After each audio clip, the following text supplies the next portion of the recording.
Ajahn Sona, can we request a Dhamma talk? Yes. Now? Eat. Sorry. Ajahn Sorry, Sona. do it again. Now? That's not the right response. I know. Ajahn Sona, Ajahn Sona, may we request a Dhamma talk? Namo tassa bhagavato arahato samma sambuddhassa. Namo tassa bhagavato arahato samma sambuddhassa. Namo tassa bhagavato arahato samma sambuddhassa. Eat little, sleep little, talk little. Too late. Too late.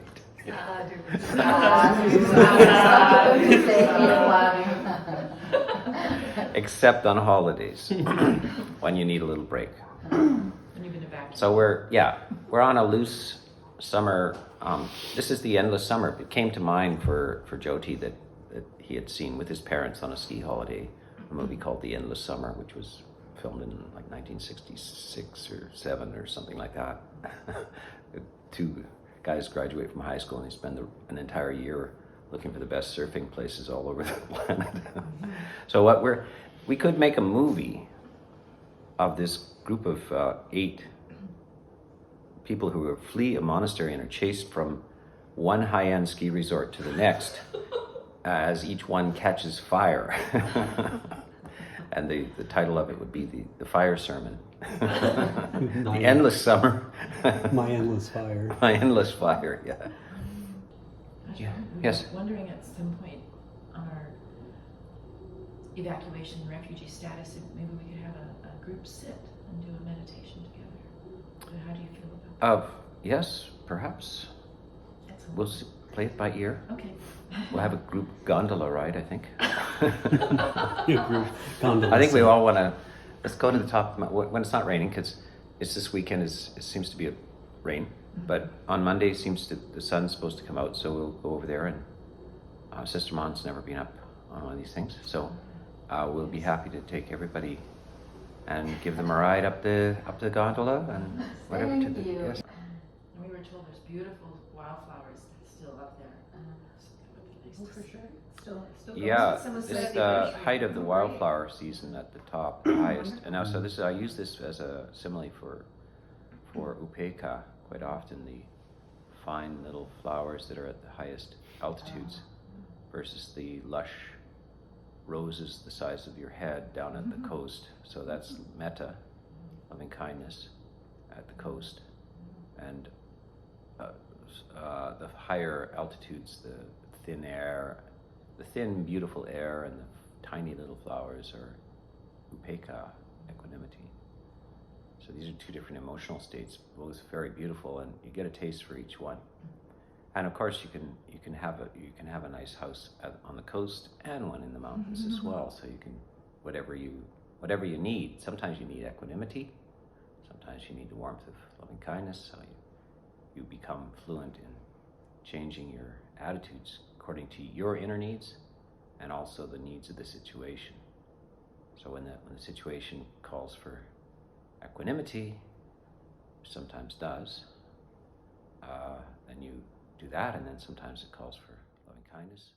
So Pia and I, when we were in line for the croissants, there was a woman behind us, and she heard we were talking about evacuating, and she had evacuated. And I was looking at all those orders and when they were issued, and she was near Pritchard, and they weren't under any kind of order or anything at all. And the order to leave was issued at 11:50 p.m. Yes. And so she was, we had all this time to leave, Yeah. and we had some warning. She was basically dragged out of her house with 15 minutes to leave by the fire department at 2 in the morning. Yeah, we were fortunate in first of all talking a lot about it for the last week, and if we had to do it, and preparing and getting everybody set up, and also Jyoti's experience at Evacuee, where they had to leave like in 30 seconds and through a creek bed and all kinds of things that you're not sure you can actually get through, and that one was a blowtorch, and so it's good to get that experience ahead of time, that these things happen and you've got to work it into your plans. And you've got to leave, and you got to leave with an attitude where it's not a problem, actually, just whatever. Just a radical interior design project. Took me 2 years to recover from the first evacuation, so I thought I'm not even going to cause stress this time. Yeah, why bother? Yeah. Yeah, well, if that thing is raging and you're not sure you're going to get out or be burned alive, it will be something that you need to prepare for. Ajahn, for those who may not know the simile, could you just share the Four Mountains simile, how this applies to that? Well, that simile is just that, and I read endlessly. You've all heard it, of course, that the Buddha did tell the king, you are surrounded by mountains that are going to sweep you away, and it's just like a forest fire. What do you do in the midst of this? You keep the precepts, practice generosity. That's all you can do. And this is the case all the time, because we don't know what little forest fires are growing inside of us. We've got our forest fires, he's got his tumors, everybody's got their tumors, everybody's got something growing inside them, and this and that going on. So it's either from the outside. It's the clock. It's 9 o'clock. Is that the... I heard a song It's last got to night. be outside, right? Yeah. Yeah. It's in the center of the village. It might be the village somewhere. I heard something's different at 7. It was a song that was playing. It's 9 o'clock. And then I was like, did anyone else hear that? It was right outside my window. And then it was a minute, and then it ended. It is. It's got to be outside. It's Okay, just maybe down they the play way. a different tune.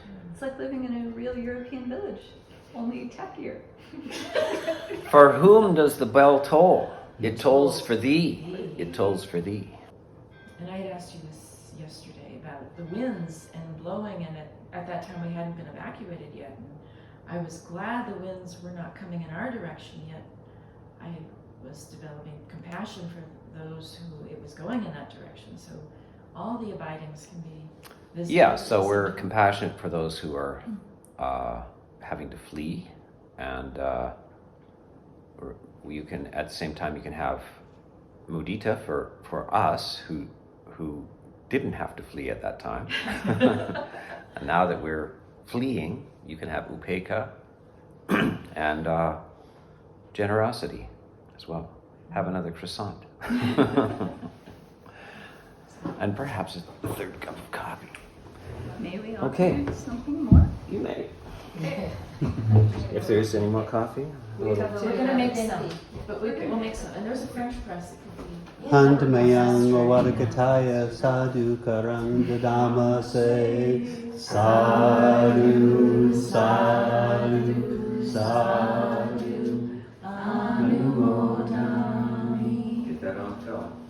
We're talking about this ecology, and you're talking about external ecology and then internal ecology that we Yes. need to take care. And with these two, this similar, like forest fire out there, but it's most of the time, sometimes we have this without aware. The toxins, Yeah. because we worry and we're angry, resentful. This is like putting pollution into the environment, this environment. So quite often, ecologists are very angry and worried about the environment, but that anger and worry is causing pollution of their own system. So they have to learn that even though the situation in the environment is bad, don't add to it by being angry or depressed or worried about it. Stop that, because that doesn't help the environment. You can do any action you want, but don't dump the toxins into your own system, and then you'll last. Because a lot of people who are social activists or environmentalists, they get burned out after a while. Can't keep it up because they're running on a wrong fuel. They're running on the fuel of anger, worry. So they got to stop that. Stop worrying. You don't stop being an activist. You stop worrying and being angry. You can run on different fuels. You run on loving kindness, run on equanimity, then no problem. You run for the rest of your life, no problem. So the Buddha is an activist.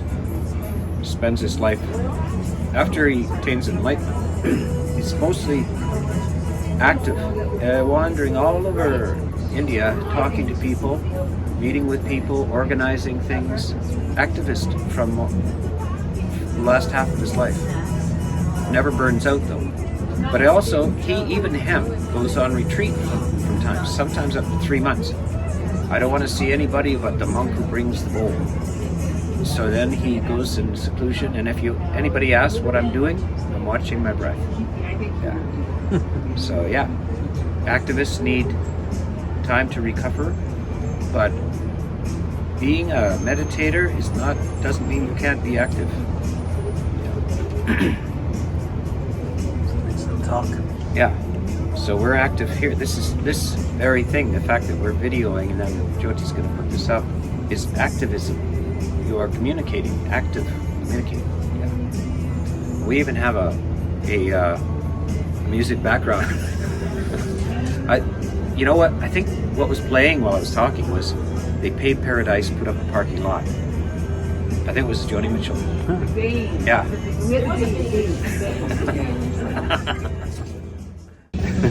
How's it go?